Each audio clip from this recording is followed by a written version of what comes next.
We live in a world today that's got us so focused on everybody else that we're comparing our life to everybody else's life. And really what's taking place is that so many of us, we struggle with this thing called FOMO, fear of missing out.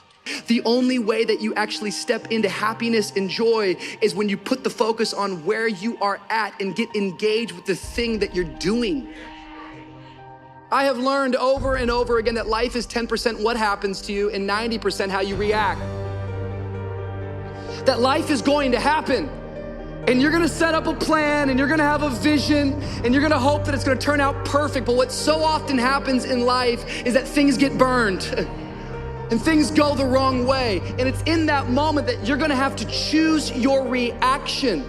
Are you just gonna look at the surface of the problem, or are you gonna get deeper into the problem and discover even in the problem, there could be a purpose to your pain and somehow God could use this thing. And you gotta discover that even in that pain, that there could be purpose found in that thing, because in all circumstances, in all situations, you can learn to react with joy. Choose joy. Your problem, it might not make any sense, and your pain might not make any sense, and your circumstance might be illogical, and your challenge might be too great for man, but we serve a God who promises you peace that transcends all understanding, peace that doesn't make any sense, illogical peace, peace that doesn't make sense in the head. I don't know what you're walking through, but some of you right now, you are in a tough season. An event has happened, and something's happened, and maybe you have failed, but I want to remind you that failure is not final, it's formative. It is not final, it is formative.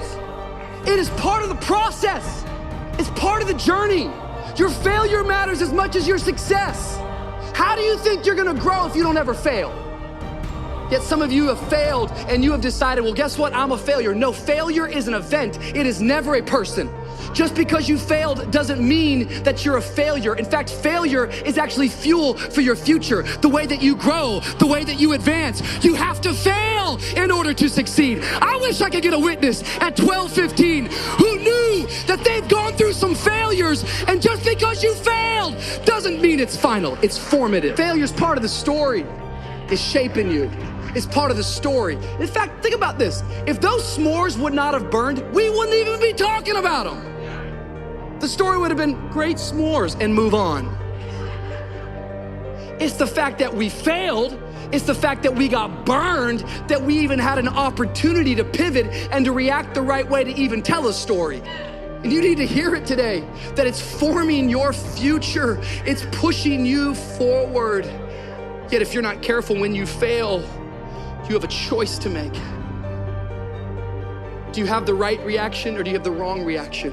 You need to change your mind, because some of you are thinking about giving up because you're in a season of failure. But just because you failed doesn't mean that God doesn't have a bright future in store for you. It is always too soon to quit. Like every one of my successes is stacked on top of failure. You need to get a revelation today that the joy is not in the success, the joy is in trying. The joy is in the process, that I'm gonna keep working, I'm gonna keep going at it. See, failure is forming my future. Failure's framing up the story that God's gonna tell. Failure is just another peg in the ladder for me to go higher. Failure for me is a research project. I don't wanna just know how to make it work. I wanna know why it doesn't work. And the only way I can find that out is I gotta fall on my face. But guess what? The righteous man falls 7 times, but he gets back up!